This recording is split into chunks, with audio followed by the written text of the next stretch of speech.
In this video, I'm going to look at thiazide and related diuretics. I'm going to explain the structure and mechanism of action of a couple of agents in this class and go through the clinical relevance with particular focus on the various side effects that these agents tend to promote. An example of a true thiazide diuretic is benzoflumethiazide, and an example of a thiazide-related diuretic is indapamide. These drugs are used in a variety of pathologies, such as edema secondary to cardiovascular or hepatic disease, diabetes insipidus, and osteoporosis. Their main indication, however, is for hypertension, and they have been recommended as the most efficacious of the diuretic agents for this purpose. And this is when we review the current 2011 NICE guidelines. Let's first compare benzoflumethiazide and indapamide in terms of structure. As you can see, the two chemicals have quite a different structure to each other, and therefore you could assume that this would mean their modes of action were completely different to each other.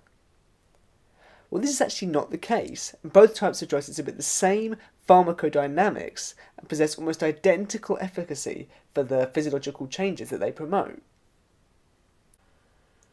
So in terms of their pharmacodynamics, thiazides and related drugs act by inhibiting the sodium chloride ion channel present in the terminal part of the nephron, in the distal convoluted tubule.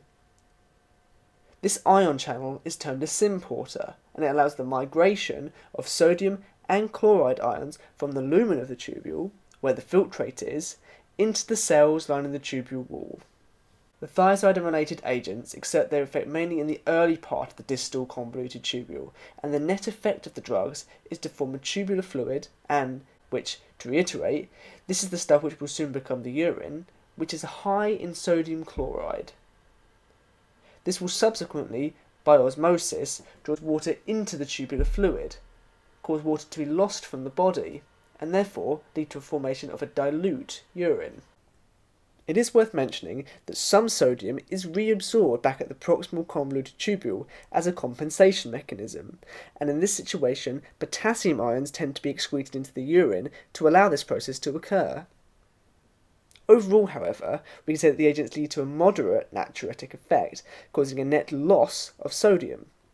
They also possess a moderate caliuretic effect, which may lead to hypokalemia, or low potassium levels, in patients with inadequate potassium intake, or those with concomitant renal or cardiovascular disease.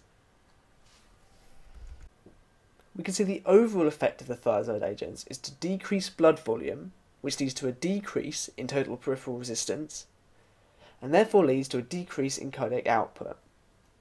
However, they also act indirectly by inhibiting the renin-angiotensin-aldosterone system that I spoke about a couple of videos ago.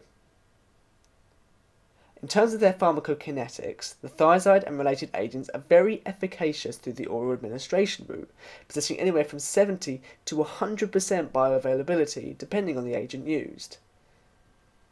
The duration of action of these agents tends to be shorter when comparing them with other classes, with an excretory half-life of only around 3 to 4 hours for benzoflumethiazide, for example, and therefore they potentially require greater than a once daily administration, which can be a bit of a rigmarole to patients. So let's take a look at the transport of these drugs through the kidney. The drugs are actively secreted into the nephron by proximal tubule cells and make their way through the lumen of the nephron with the urinary filtrate, when they then exert their pharmacologic effects. As I mentioned before in a previous video, ACE inhibitors or angiotensin receptor blockers are commonly combined with thiazide diuretics in so-called combi drugs, and I encourage you to refer to that video for the indication and contraindication for prescribing the drugs in this way. So the adverse drug reactions on these agents actually tend to occur quite frequently and are fairly far-reaching in their effects, including the development of hyperuricemia. This is secondary to thiazide agents competing for the same symporter that is used in the uric acid excretion. Hyperkalemia is another common side effect, and the sequelae of metabolic alkalosis and hyperglycemia necessitate their tentative use in patients with diabetes or other renal disease. Thiazides are contraindicated in patients with a sulfur allergy, as the drugs are derived from sulfur-containing compounds. But this is less pertinent in thiazide-like agents, as they do not necessarily possess the same chemical structure, as I outlined earlier, and therefore they can be used quite readily as alternatives, if required, given their identical pharmacodynamics. I want to end up by noting that at a certain point in time, and this is as late back as 2005, thiazide and related diuretics were being purported as the first-line agents for hypertension. They were stripped of this title, however, following publication of research that showed that with patients on thiazide or related diuretics, there was a higher increase of newly diagnosed diabetes, and this was during several different cohort studies. The reason for this is quite complex, and it's been hypothesized to result from the hypokalemic effects of thiazides, having complex metabolic interactions that end up leading to an increased insulin resistance. Thiazide drugs are now minimally used to treat hypertension in this patient group, with potassium-sparing diuretics favoured if ACE inhibitors or calcium channel blockers have proven ineffective at reducing blood pressure parameters. This video has been an introduction to thiazide and related diuretics. True thiazide drugs have a distinct chemical structure, but many other agents with differing structures exert the same pharmacodynamic effects.